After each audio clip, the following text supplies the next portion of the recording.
Esse podcast é apresentado por b9.com.br.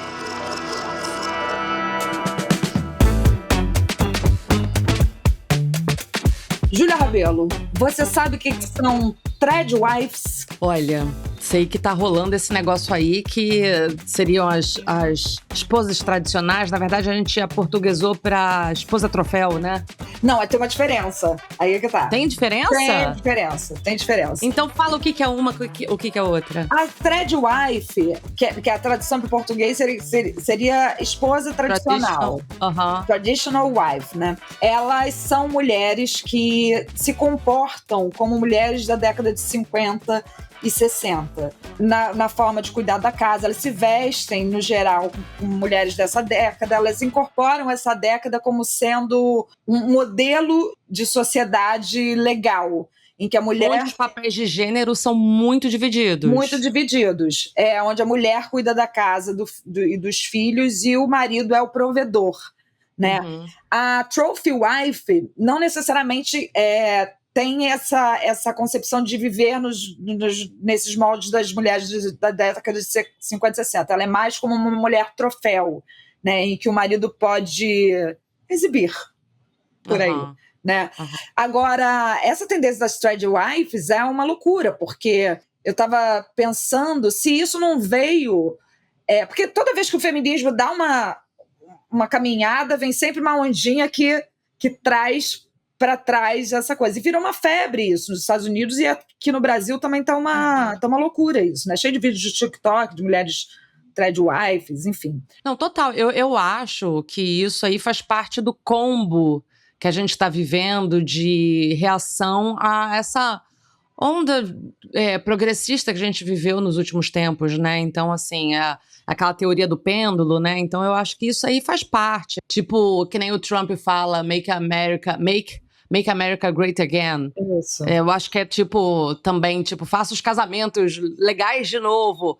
Só que não era, spoiler, não era. Não, inclusive, se você for pegar essas mulheres que viviam na década de 50 e 60, inclusive o Rivotril, o clonazepam, foi criado nessa época, foi comercializado nessa época justamente para cuidar das ansiedades das mulheres que eram sobrecarregadas e viviam vidas muito solitárias. Né? Porque enquanto o marido estava trabalhando e provavelmente tendo milhares de amantes, ela estava em casa sozinha, cuidando dos filhos, cuidando da casa. Então elas se drogavam para poder segurar Para dar conta do rojão. Mas sabe uma coisa que eu reparei? Assim, quando você abre a rede social e coloca lá para ver sobre... Primeiro, são sempre mulheres mais novas, né? Então tem uma idealização de uma juventude. Por isso que eu acho que vai nesses lugares, assim, que na vida real não se concretizam. São mulheres lindas que cozinham... fazem tudo. Eu ouvi de uma mulher que foi fazer um sorvete daquele biscoito Oreo, mas que, na verdade, ela fez o biscoito, entendeu? Ela não comprou a bolacha biscoito, ela fez tudo. Então, uma idealização desses lugares. E você vê, quando você abre um TikTok da vida, são todas brancas, né? Ótima observação, porque eu não tinha reparado nisso. Também tem um ideal aí de sei lá, de uma... sei lá, uma branquitude, uma coisa que eu não sei. Porra, a mulher preta é a mulher que mais se ferra, no geral, total, né? Total. Que é abandonada pelos maridos, inclusive. Você tem homens que não assumem elas e que são as pessoas que são provedoras, elas que são as maiores provedoras dos seus lares. Então, como é que vai ser threadwife se ela é a thread husband dela, sabe? Não, aliás, uma ótima... a questão é, o que seria um thread husband? Não, eu ia perguntar isso, mas antes disso, eu vi o seguinte, que também tem essas esposas troféu, que é uma loucura, porque assim, eu fui vendo os vídeos e um deles era, acordei, aí fulana já fez o meu café. E aí eu saí para comprar coisas. Quando eu voltei, fulana já tinha feito a minha comida. Gente, pelo amor de Deus, tá muito errado isso aí. Tá muito errado. Por favor. Não, e a pessoa ainda gastar uma energia, fazer um vídeo sobre uma coisa que tá completamente torta. Não, mas tem uma coisa também, tem essa coisa de que elas acabam fazendo esses vídeos, acabam ganhando dinheiro com isso, e talvez grande parte delas nem viva essa forma, essa escolha de vida mesmo, elas só estejam projetando isso na internet justamente para ganhar seguidores, para ganhar dinheiro, para capitalizar, porque nas Trophy Wives, muitas delas fazem publi, elas ganham dinheiro na internet. Ou seja, então é uma propaganda enganosa, né? Não sei se em todos os casos, mas eu acho que deve ter. Não, porque teoricamente... Não, propaganda enganosa pelo seguinte, porque o que elas dizem é: eu não trabalho fora de casa, na verdade o meu trabalho é ser mãe, cuidar do meu lar. Mas trabalhar para a internet, editar, fazer vídeo, não sei o quê, é um trabalho realmente intenso. Então, em algum lugar tem uma propagandazinha enganosa aí, né? Porque elas monetizam bastante em cima disso. E outra propaganda enganosa é: se eu chego em casa se eu saio de casa, uma pessoa já fez o meu café da manhã, chego em casa, outra pessoa fez meu almoço, tem alguém cuidando do meu filho, não sou eu que estou administrando essa casa. Ah, não, mas isso aí já é a tal da esposa troféu, né? É a faxineira, enfim. Agora, eu vi um vídeo que eu achei interessantíssimo, que vai num outro ponto, que é... Eu acho o seguinte, acho que também não tem esse controle. Se a mulher quiser ser dona de casa, não sei o quê, também é uma opção de vida, tá? Eu acho que a idealização de esposas dos anos 50, com uma estética de perfeição, é uma maneira de você também invisibilizar uma luta que vem sendo feita de uma opressão feminina. Mas enfim, o que eu ia falar eu vi um vídeo de uma mulher mais velha falando assim: eu já fui esposa troféu. E o que acontece? Foi legal, não sei o quê, até que ele não me quis mais. E aí, eu tive que transformar a minha vida. E hoje em dia, ela termina falando assim: legal mesmo é você ter uma parede cheia de troféu seu. E assim, claro que eu acho que tem a liberdade dos acordos familiares, mas o que eu acho, onde mora o perigo pra mim, no meu olhar pra vida, é muito perigoso quando a sua existência depende de outra pessoa, que inclusive pode falar beijo, tchau. Então, para essas mulheres, é claro que você pode fazer a escolha do que você quiser da sua vida, mas tem sempre esse risco de você ficar numa vulnerabilidade de não dar conta do seu sustento.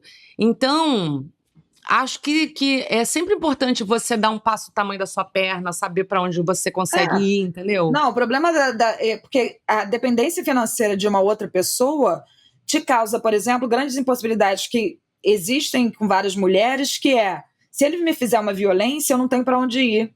Exatamente. Eu não tenho como me sustentar, entendeu? E existem casos também, na lei, você tem que, se você viver uma vida cuidando da casa e o cara se separa de você tem direito a 5 anos de pensão por não ter tido a possibilidade de montar uma estrutura para você financeira. Né? Total, mas se você pensar 5 anos, se essa esposa casou cedo, não fez faculdade, 5 anos para você construir uma vida profissional, é possível? É possível, mas não é que é fácil. O mercado está cada vez mais competitivo. Às vezes dá uma sensação que mudar de vida é muito difícil, porque você tem que ter começado uma jornada de estudo, de não sei o que lá atrás. Então, eu acho que tem que ter cuidado. Acho que ainda o capitalismo querendo vender lucrar em cima de uma questão política que a gente está vivendo, de idealização de tempos antigos, que, spoiler, não é verdade. Mas eu acho que tem que ter cuidado as mulheres que acham que isso é bonito, legal. Porra, tem uma armadilha aí muito grande, assim. Tem que abrir o olho, porque é importante que a gente trabalhe a nossa autonomia. Não, total. E tem uma outra coisa que eu li numa reportagem que uma delas falavam que, assim, elas não têm problema com as mulheres irem trabalhar, elas não têm nada contra isso, a independência financeira das mulheres. O problema é que é a parte do feminismo que odeia o homem. Mas não existe parte do feminismo que odeia o homem. Né? O feminismo não é para odiar o homem, o feminismo é para uma luta igualitária, de ocupação de espaço. Então, elas ainda têm essa visão deturpada. Eu posso odiar homem pessoalmente. Nem odeio, gente, assim, eu falo meio de zoeira, não odeio. Acho até chato gostar, tanto que eu gosto. Acho que a gente fala muito mais de uma cultura que é machista, que valoriza o homem, a figura masculina, né, do que exatamente o CPF e tal. Não, exatamente, não é que a gente odeie homem, A gente quer ocupar os mesmos espaços que ele, não sofrer violência, não morrer, não ser abandonada. Normalmente acho que é o homem que odeia a mulher, né? A gente só tá fazendo uma resistência a isso. Acho que tá mais por aí, Júlia. Então. Agora, o que seria um thread husband? Então, minha filha, o que seria um thread husband? Um marido troféu. Não, aí seria trophy husband. Tá, então vamos fazer o exercício aqui de pensamento, pra um e pra outro. Pra mim é difícil, porque eu penso assim, o que seria um marido pra mim? Não sei se eu imagino mais marido pra mim, entendeu? Aí marido troféu já é outra camada que eu não sei imaginar. Tu parou no conceito marido, eu já não sei mais imaginar. Olha, um marido... Quer dizer, eu acho que o marido tradicional seria esse marido ruim, né? Um marido que te obriga a exercer papéis, que te obriga a deixar todos os pratinhos sendo rodados e não se importa muito com o seu desenvolvimento, com o seu ser humano no mundo, os seus quereres, as suas vontades, suas projeções de sonho, enfim, o seu desenvolvimento pessoal. Acho que isso é um marido tradicional. Você vê, olha, a diferença, né? E um marido troféu...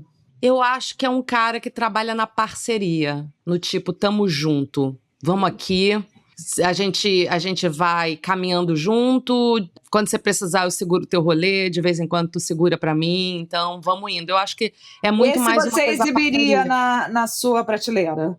O marido de salão, né, que você exibe no salão. Não, esse com certeza. O que eu exibiria na minha prateleira, assim, de maneira mais fútil, pensando... eu acho que é um marido que, nem sei, sagaz, que... Eu acho que eu vou continuar na parceria. Eu acho muito legal casais, e aí podem ser de qualquer sexualidade, que são parceirão, sabe? Que você sente que tá jogando no mesmo time. E que tem admiração, e que sustenta desconfortos também, de situações. Eu acho que isso aí, pra mim, é o casamento troféu. Estou à procura. Não tô podendo reclamar da minha parceria atual, não. Acho que estamos aí timbrando nesse lugar. Vamos lá, então agora a gente está aqui com Bruna Maia, que é jornalista, cartunista, escritora, artista plástica brasileira. Bruna é colunista da X de Sexo, do site F5 da Folha de São Paulo, e figura que a gente gosta muito. Tudo bem, Bruna? Tudo bem, gente? Tudo bem, Tatá? Tudo bem, Júlia? Tudo bem, ouvintes? Muito bom estar aqui. Bruna, a gente estava pensando aqui o seguinte, depois desse empoderamento todo feminino, mulher ainda finge orgasmo? Possivelmente sim, porque boa parte das mulheres, elas não conseguem atingir o orgasmo em relação sexual por meio da penetração do sexo heterossexual tradicional, né, que é muito focado no pau. Então, acho que faz parte da socialização feminina agradar os outros, né, agradar o marido, agradar o homem, e também faz parte uma certa invisibilização do prazer feminino. Então, acho que isso acaba contribuindo para essa situação em que as mulheres fingem orgasmo. Mas, Bruna, vou falar aqui umas situações que já aconteceram comigo. Eu já fingi muitas vezes orgasmo. Ontem a gente estava conversando, até eu, Júlia e a Larissa, e falando assim, pô, mas você ainda finge? Eu falei, cara, ainda finjo, porque de vez em quando eu quero só que acabe, sabe? E a pessoa tá lá, goza pra mim. Eu falo, caralho, que saco! Não vou gozar e quero que acabe. Mas, ao mesmo tempo, depois... Aí ontem eu fiquei pensando nisso e falei assim, cara, eu fiquei me sentindo culpado um pouco disso também, sabe? De não falar pro cara... Não, brother, não vou gozar. Mas é um saco também, que você tá lá no meio da coisa, não sabe como agir direito. Como é que faz, brother? Porque, assim, eu me considero uma mulher feminista, mas, ao mesmo tempo... Tem dias que eu não tenho paciência pra quem tá começando, sabe? Tem algum manual de etiqueta, tipo, a respeito do orgasmo? Quando você percebe que você não vai gozar, você tem que avisar pro colega, pra colega? Como é que é? O que seria mais interessante, uma vez que somos donos dos nossos corpos e dos nossos prazeres? Tá, vamos lá. Assim, eu tinha uma coisa... Quando eu comecei minha vida sexual, eu comecei com parceiros que eram bastante bons e me faziam... chegar lá e me ajudaram ali a descobrir meu corpo, a descobrir o que era o orgasmo, o que era o prazer. E eu consigo gozar com penetração, que não é o caso de muitas mulheres que gozam com a estimulação do clitóris, só conseguem gozar se o clitóris estiver sendo propriamente estimulado. Então, na minha experiência, gozar não era tão difícil, assim. Já aconteceu várias vezes, inclusive, do sexo não tá bom e eu consegui, assim. E aí, em função disso, em função de eu ter essa experiência de ser comum eu gozar e de eu estar mais ou menos satisfeita com isso, eu tinha essa coisa que a Tatá falou, de às vezes ficar assim, eu tô cansada, eu quero dormir, mas o meu namorado, que sempre me faz gozar gostoso, tá aqui, ele quer que eu goze, e eu vou fingir para deixar ele feliz. E aí, às vezes, eu tenho outras situações de sexo casual, quando eu tava lá com o cara e eu via que o cara tava fazendo um esforço, que o cara sabia o que ele tava fazendo, tava interessado, mas eu não ia gozar, e não por causa disso, mas porque eu tava com a cabeça em outro lugar. Aí eu falava assim, não, tudo bem, aqui fingir para deixar o menino feliz, uma gentileza que eu vou fazer aqui nessa relação. E aí, com o tempo, eu percebi que isso não fazia sentido, porque eu acho que quando o cara saca o que está acontecendo, quando ele entende do negócio, quando ele compreende o corpo feminino, ele consegue perceber os sinais, né? Consegue perceber se você está gozando ou não, consegue notar as contrações. Então, meio que parou de fazer sentido para mim o fingimento, e aí quando eu tô nesse momento que às vezes o sexo até tá bom, o cara fez tudo certo, e eu percebo que eu não vou gozar, eu falo, não, pode gozar, depois a gente continua. Eu meio que falo assim, depois você tenta de novo, agora pode curtir você, né? Mas quando eu percebo que o cara é egoísta mesmo, que o cara não tá nem um pouco interessado no meu prazer, que o cara não consegue entender o mínimo da minha anatomia, aí eu nem fico uma segunda vez com ele, eu acho. Não, e tem uma coisa também que, assim, não é só falar sobre o corpo feminino, porque cada corpo feminino reage de uma forma a estímulos diferentes, né? Eu acho que existem várias coisas, assim, uma tendência agora dos homens quererem que a gente goze a qualquer custo, né? Às vezes ele com uma língua de hélice de liquidificador que vai capar o seu clitóris. Prova a masculinidade deles, né? Tipo, eu mando bem deles é bom. Tanto que já teve uma vez que eu fingi que não gozei, porque o cara era muito chato. Essa é a nova modalidade, fingir que não gozei. Eu tava num dia que eu devia estar numa hipomania ali, porque eu sou bipolar, e o bipolar, eu não sabia disso na época, mas o bipolar, quando ele tá um pouquinho acima, ele fica sexualmente ativo, né? E aí eu catei um cara numa balada, mas no caminho eu percebi que ele era muito chato. Só que quando eu tô nesses momentos, é muito fácil realmente chegar ao orgasmo. Pode ser qualquer coisa, pode ser com um poste, assim. E no caso, o que aconteceu? Eu tava no caminho de casa e eu tô, cara, que cara chato. Por que ele tá aqui? E aí, na hora do sexo, ele se mostrou muito egoísta. E aí eu fui, e aí na hora, assim, que eu tava gozando, eu falei, não, ele não merece. Aí eu mantive a descrição. É maravilhoso, ele não merece o meu gozo. Eu não vou dar esse prazer a ele. Não vou deixar ele sair daqui com essa gratificação. Mas olha só, se o homem não goza, como é que vocês reagem? Eu acho ótimo. Eu adoro. Por quê? Assim, algumas das minhas melhores experiências sexuais com namorados foram com homens que demoravam muito para gozar, assim, mesmo. E era uma coisa que às vezes eles queriam, eles preferiam, assim. Não é que eles estavam, às vezes, sob efeito de algum medicamento, nem nada disso. Eles realmente tinham desenvolvido ali uma coisa que era uma demora mesmo. E aí era muito bom, porque a gente ficava muitas horas transando, eu gozava várias vezes, eles gozavam 2 e eu sentia que era reparação histórica. Mas, amor, você tá falando da maneira que a Bruna fala, me dá a sensação que todo mundo tem conhecimento do corpo alheio, tem essa desenvoltura. Acho que você, como uma estudiosa, você tem muito conhecimento sobre o sexo, né? Mas o mundo não é assim, Bruna. Os homens não sabem nem às vezes achar o buraquinho. Então, não, o buraquinho eles acham que eles não acham é o clitóris, né? E aí sim, aí eu vou contar aqui umas histórias para vocês verem como o mundo é variado. Eu tenho uma amiga que ela sempre foi uma menina super desejada, sempre foi muito popular. Ela cresceu numa família que conversava com ela sobre educação sexual, mas ela só conseguiu gozar pela primeira vez na vida dela aos 27 anos, num ônibus, com o trepidado ônibus. E aí, quando aquilo aconteceu, ela percebeu que até então o sexo que ela tinha feito na vida tinha sido muito insuficiente.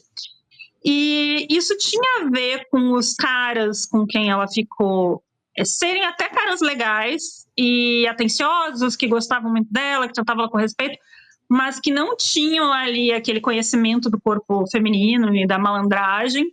E também tinha a ver com a anatomia dela, né? Que ela falou que ela tem uma vulva um pouquinho mais gordinha, o clitóris um pouquinho mais escondido. E aí ela começou aí uma jornada em busca do prazer. E ela é uma mulher que não consegue gozar com o sexo heterossexual tradicional de penetração. Ela gosta de penetração, ela acha legal, mas ela precisa de bastante estimulação clitoriana para gozar. Então ela tem essa conversa com os parceiros e parceiras dela, porque ela é bi, sobre esse assunto. E ela fala como ela gosta, né? Ela fala, olha, eu prefiro assim, eu prefiro que use o dedo, deixa eu tocar uma siririca enquanto a gente tá transando, essas coisas assim, deixa eu usar o brinquedinho, ela é super fã de brinquedinhos sexuais, deixa eu usar o vibrador, e passa tudo por uma coisa que as pessoas não fazem, que é trocar, né? As pessoas têm muita vergonha na hora do sexo, elas acham que elas precisam performar e fingir que sabem tudo e que o outro sabe tudo também, ao invés de trocar uma ideia. E aí, hoje em dia, ela tá super feliz com os orgasmos delas, com as relações delas, porque ela tem essa troca constante. Mas agora, pensa só, você consegue pensar num homem dizendo que gozou pela primeira vez só aos 27 anos? Não, né? E eu acho que isso tem muito a ver com toda a construção social que invisibilizou a ideia de que mulheres têm um órgão específico para prazer e que ele precisa ser estimulado. Que mesmo quem goza na penetração é porque, de alguma forma, o clitóris está sendo estimulado durante os movimentos ali, né? Então, assim, os homens não sabem disso e muitas vezes as mulheres não sabem disso. E para minha amiga chegar onde ela chegou, ela teve que se descobrir e ensinar, né? É uma coisa que seria melhor se a gente descobrisse e ensinasse antes. E aí, eu não sou aquela pessoa que acha que todos os problemas do mundo são culpa da pornografia. Mas eu acho que a pornografia tem um papel nisso, porque o sexo da maioria dos vídeos pornográficos é falocêntrico. É falocêntrico, é editado. Então, uma coisa que vocês trabalham com audiovisual, vocês sabem o papel da edição, né? Quantas coisas acontecem antes, lateralmente, no cantinho, nos bastidores, antes de você conseguir ter um produto final que é tudo certinho. Parece que tudo já aconteceu daquele jeito, né? Enquanto, na verdade, teve 1000 planos, contraplanos e coisas que deram errado e coisas que se encaixaram do outro jeito. Então, aquele sexo da pornografia, ele não é realista, porque ele é um sexo editado. Ele é um sexo feito para parecer perfeito. E ele é um sexo feito para mostrar a meteção, né? Não, é isso. E muitas vezes estimulado por Viagra, né? Os caras devem... E parecer perfeito para a imaginação dessa homem. construção masculina. Não para parecer perfeito para o que... enfim, a gente também tem que fazer toda uma construção do que seria essa sexualidade, desse desejo feminino, né? A gente tem isso bloqueado. Tem isso bloqueado e tem essa questão de que eu acho que boa parte do prazer feminino e do masculino também vem de roçar, não vem de meter, de ficar metendo. Vem de ficarem se esfregando. Só que esfregação é mais difícil de você capturar com a câmera, né? Você não consegue, não rende um take tão bom. Então a gente tem essa mente que é meio construída pelo audiovisual. Acho que o audiovisual contemporâneo contribui também para a maneira como o sexo é feito hoje, além de aí, uma série de mitos sobre sexualidade feminina. A gente teve o Freud influenciando bastante negativamente o sexo como ele é feito hoje, quando ele disse que o orgasmo clitoridiano era imaturo e que mulheres maduras gozavam pela vagina, e quando ele começou a dizer que mulheres que não gozavam pela vagina na penetração eram frígidas, mesmo que elas gozassem pelo clitóris. Eu acho que ele foi um pilar importante também, né? Uma das figuras que contribuiu para o sexo ruim que se faz hoje. Olha, eu não sabia né? dessa de Freud, já não gostava muito dele. Eu tenho várias questões. Cada vez que eu falo mal dele, alguma mulher fica brava comigo, mas está tudo escrito lá. Entendi. Tá? Tem textos dele, inclusive textos tardios dele falando isso. Mas tem que fazer um recorte da época também, né, gente? Pelo menos alguém que se interessou em falar sobre isso. Mas é que essa defesa da época eu acho meio complicada no caso do Freud, porque eu não acho que ele era um homem do tempo dele. Eu acho que ele é um homem do nosso tempo. Ele continua muito influente até hoje. E eu acho que a gente tem, às vezes, essa visão de que até então, até chegar no Freud, ninguém sabia sobre o desejo feminino. Quando, na verdade, o desejo feminino estava aí há milênios e foi lá no higienismo, no renascimento, no higienismo, que ele começou a ser carcomido e as mulheres foram domesticadas e aí o desejo feminino passou a ser um sinal de loucura. Me impressionou o caso dessa tua amiga, e eu fiquei pensando assim, se para gozar toda vez a gente tem que falar, se a gente tem que trocar toda vez para gozar, ou se não é também uma falta de vontade do homem, sabe? De procurar o que a gente precisa para gozar. E outra coisa que me veio aqui também, às vezes essa curiosidade do homem de o que você quer que eu faça, e não sei o que, na hora que você tá ali no meio do... Não sei, Bruna, muitas questões com o gozo feminino. Eu acho que cabe a gente também, nós mulheres, também, não é estudar, mas por exemplo, eu acho que a masturbação é uma coisa que é uma forma de você aprender sobre o seu corpo, o que te dá prazer, estimular a sua imaginação sexual, e isso ajuda para você ter um contato com você mesmo, até para trocar com o outro, para entender qual é o seu universo, o que te dá prazer. E quando você corta isso da mulher, quando vira tipo, falar de masturbação ainda é um lance, né? Então, acho que também começa por aí. Mas tem uma coisa também, que a masturbação é uma experiência solo. Primeiramente solo, assim. E aí você tá né, descobrindo seu corpo sozinho. Quando você inclui o outro, o parceiro nessa situação, como é que fica? Entendeu? Porque eu acho que entra em outro lugar, na cabeça mesmo. Não sei, Bruno, eu tô levantando essa questão. Acho que a gente vai ter que fazer um segundo bloco sobre masturbação e essas coisas, né? E até porque eu não quero... às vezes eu fico me sentindo um GPS. Vire para a direita. Agora vire para a esquerda. E às vezes nem assim eles entendem, né? Mas aí é uma coisa muito doida, que tem homem que parece que nasceu com um mapa na cabeça. A gente tá falando muito aqui do sexo heterossexual, porque entre lésbicas, em geral, as mulheres gozam bastante, aproveitam bastante sexo. Entre lésbicas, a taxa de orgasmos quando ocorre o sexo entre casal é mais alta que no sexo heterossexual, né? E tem certos homens que são experts, são ótimos, e às vezes são canalhas, mas transam bem. Acontece, quem nunca encontrou um desses? Bastante comum, né? Enquanto, por outro lado, tem caras que são bastante bacanas e legais, esforçados, e também não conseguem, né?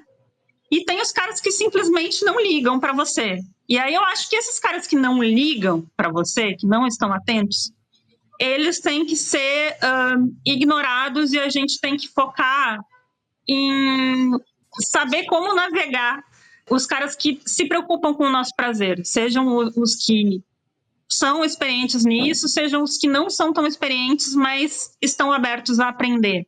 E aí, quando eu me deparo com um que parece estar afim, que não é assim o ideal, mas parece estar afim de aprender, eu acho que vale a pena dar umas direções.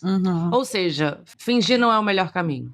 Sei lá também, gente. Eu tenho buscado não fingir mais, nunca, mas assim, às vezes eu fico pensando, se um dia eu tiver com um parceiro sexual ótimo, for meia-noite, for aniversário dele.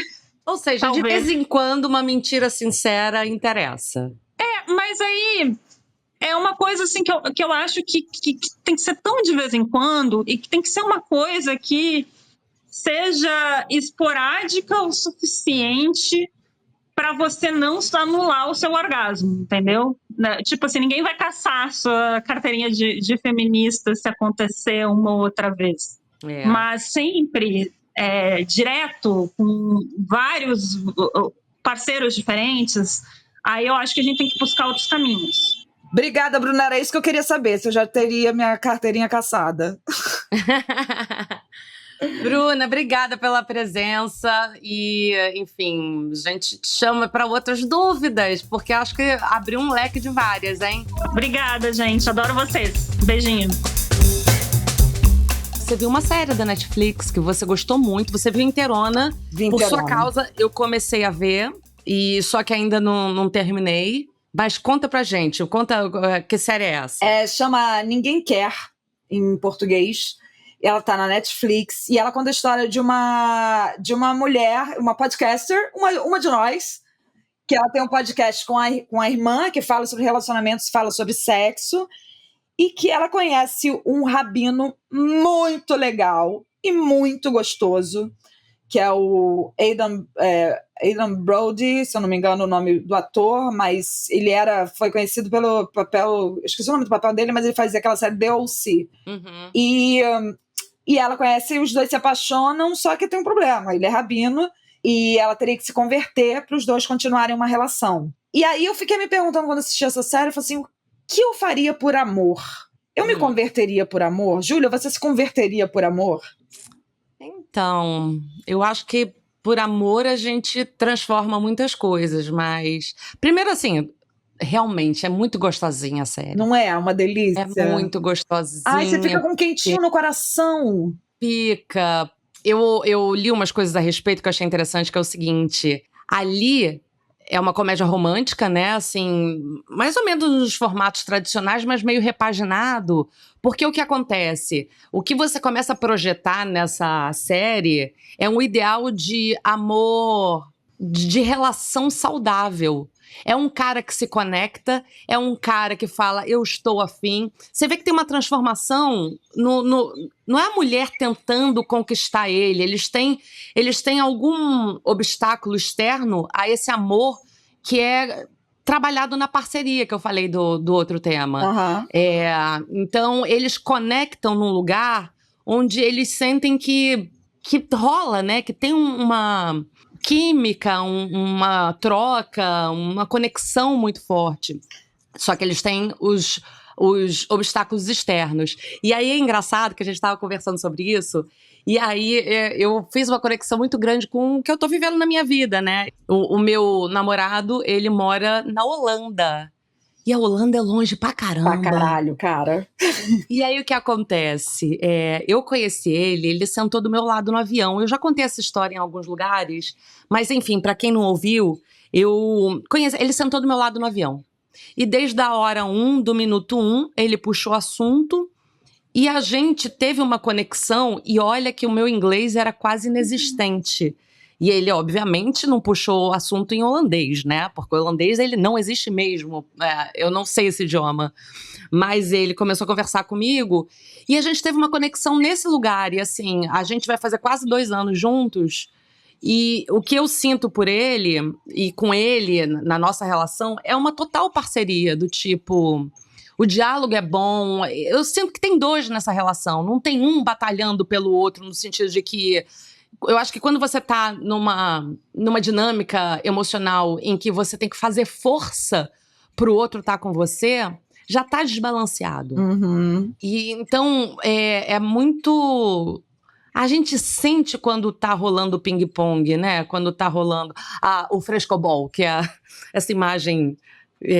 que ninguém ganha. Que já é super batido, né, quando a gente fala sobre isso, mas é uma boa imagem. Então, só que o meu obstáculo externo a gente mora um em cada país, e eu tenho um trabalho aqui, né, um trabalho bem sucedido, que dá sentido para minha vida. Então, Você me perguntou, você se converteria se você...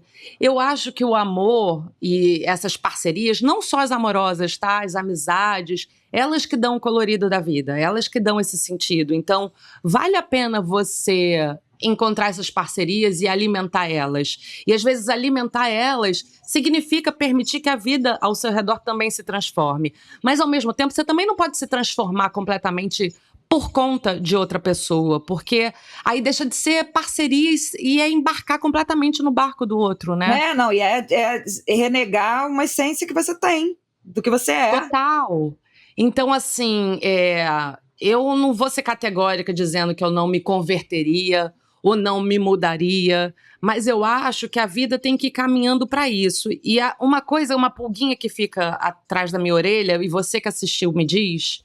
Por que ela que tem que se converter?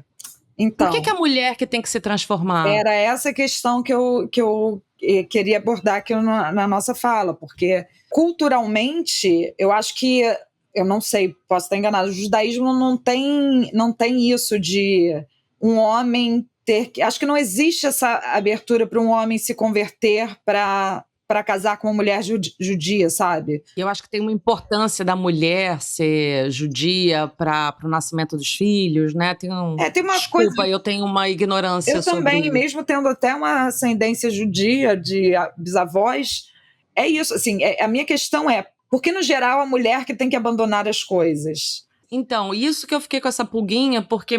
Tudo bem que você pode ter as regras do judaísmo, respeito a como é a organização, mas quando a gente vai ver a série, em algum lugar, no imaginário, ainda tem uma mulher tentando transformar o rolê dela, como ela é, para dar conta de estar com aquele cara.